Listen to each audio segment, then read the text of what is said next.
सिर्फ हथियारों में नहीं होती, असली ताकत उस इंसान में होती है जो बिना हिंसा के भी दुनिया बदलने की हिम्मत रखता है।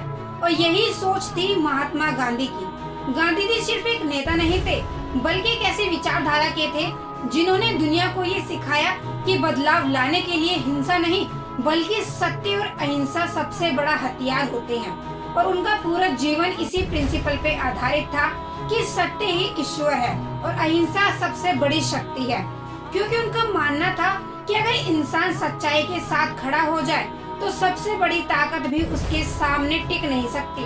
उनकी फिलोसफी का सबसे बड़ा आधार था सत्याग्रह, यानी कि सत्य के लिए आग्रह, जिसमें किसी भी अन्याय के खिलाफ लड़ाई लड़ी जाती है, लेकिन बिना नफरत और बिना हिंसा के। और यही वो सोच थी जिसने आम लोगों को भी ये एहसास दिलाया कि वे बिना हथियार उठाए भी एक बड़ी ताकत बन सकते हैं। गांधी जी का मानना था कि असली बदलाव बाहर नहीं बल्कि अंदर से शुरू होता है। इसीलिए वो सेल्फ डिसिप्लिन और सिंपलिसिटी और सेल्फ रिलायंस पे जोर देते थे। चरखा चलाना हो या सादा जीवन जीना हो, ये सब प्रतीक नहीं थे, बल्कि एक संदेश था कि जब तक इंसान खुद को नहीं बदलता तब तक समाज को बदलना बेहद ही मुश्किल है।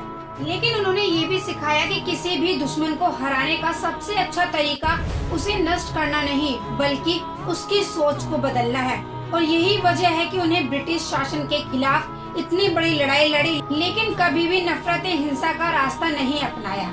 उनका पूरा जीवन एक उदाहरण है कि कैसे धैर्य, सत्य और अहिंसा के बल पर एक कमजोर दिखने वाला इंसान भी सबसे बड़ी ताकत को चुनौती दे सकता है। और यही कारण है कि उनकी सोच सिर्फ भारत तक सीमित नहीं रही, बल्कि पूरी दुनिया के लिए इंस्पिरेशन बन गई। गांधी जी की फिलोसफी हमें यही सिखाती है कि अगर हम सच के साथ खड़े रहें, तो अपने अंदर अनुशासन रखें और बिना हिंसा के सही के लिए लड़ें, तो हम न सिर्फ अपनी जिंदगी बदल सकते हैं, बल्कि पूरे समाज को एक नई दिशा भी दे सकते हैं।